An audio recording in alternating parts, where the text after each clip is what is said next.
Well, I'll tell you what I think. I now pass this gavel, which is larger than most gavels here, but the gavel of choice of Mr. Speaker Boehner. I now pass this. I now pass this gavel and the sacred trust that goes with it to the new speaker. After all, we have a lot in common.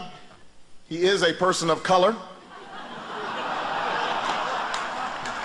Although not a color that appears in the natural world. So, Boehner, now that you've got that nice big old gavel, you gonna be pounding out some jobs for us? Don't cry for yourself, Speaker Boehner. I spent my whole life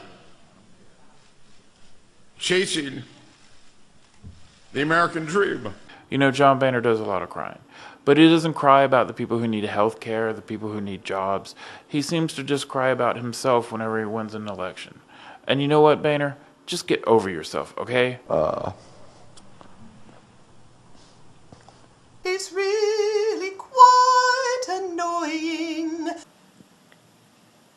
You want to talk about him? No, because he'll cry. Speaker Boehner, you've been described as a tender guy.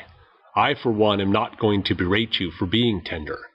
I would advise that you might extend some of that emotion to the millions of American children that don't have enough to eat, to seniors that are struggling to get by, to people who are working 2 and 3 jobs just to keep a roof over their heads, to families that see the American dream dashed by one catastrophic illness. Your tears will be more powerful if shed for someone other than yourself. I get emotional about certain things. Stop crying. You crybaby. Do you have to take it? No! Hell no, you don't! The football analogy to the GOP Congress.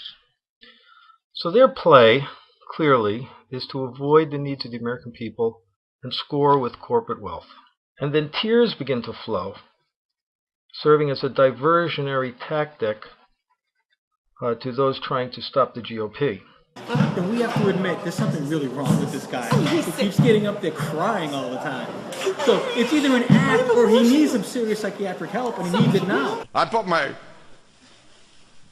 myself through school, working every rotten job there was. While there are people who really are suffering, we have big problems that need attention. I think providing for the safety and security of Americans should be at the top of our list. If that's the case, Speaker Boehner, why are we trying to repeal health care? If we're trying to reduce the deficit, why are we trying to repeal health care when that would add $23 billion a year to the deficit? My God, it's important. Spare us the tears, Speaker Boehner. I'm not going to compromise. Afraid of the word. I reject the word. Dear Speaker Boehner, in light of today's attack on Representative Gifford, I'm looking to you to quell any sort of violent dialogue that's being even considered by either side.